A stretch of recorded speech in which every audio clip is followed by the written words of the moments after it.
brace for more traffic in Carmel. The first phase of what's called Level Up 31 is set to get underway in just days. Work's going to take place along US 31 between Indy and Hamilton County, as you see right there on that map. So those of you who commute along that stretch already know just how busy it can be.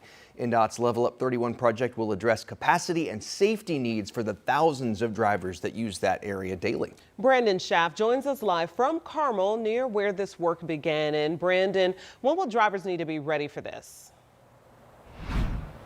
Yeah, good afternoon, Felicia and Dustin here in Hamilton County, right next to US 31. And drivers who are going on this well-traveled corridor need to be ready for phase one of this project beginning on Monday. It's one of multiple phases. There are 4 phases total, and work here is planned to be completed in 2027.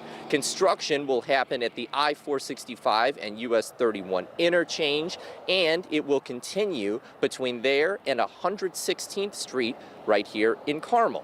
Well, the speed limit will be reduced. It's 55 miles per hour right now on this stretch by us. It will go down to 45 miles per hour, and there will be closures during phase one that drivers will need to keep in mind. The eastbound I-465 ramp to southbound Meridian Street, the southbound US 31 ramp to 106th Street, and eastbound 106th Street at US 31. These closures are all expected to last until the end of the year, and INDOT says that this area grew rapidly since the last time that they worked on US 31 between 2011 and 2016.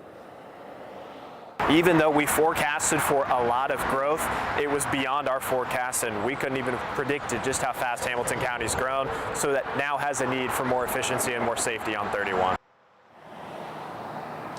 To increase that safety and capacity, INDOT will expand eastbound and westbound ramps from I-465 to US 31 from 1 to 2 lanes, and they'll also add another lane on US 31 northbound from I-465 to 116th Street. And of course, INDOT is asking all drivers around here, the thousands that drive on this corridor, to be patient, to watch out for workers, and to, of course, obey all of the traffic laws and those speed limits as they go down.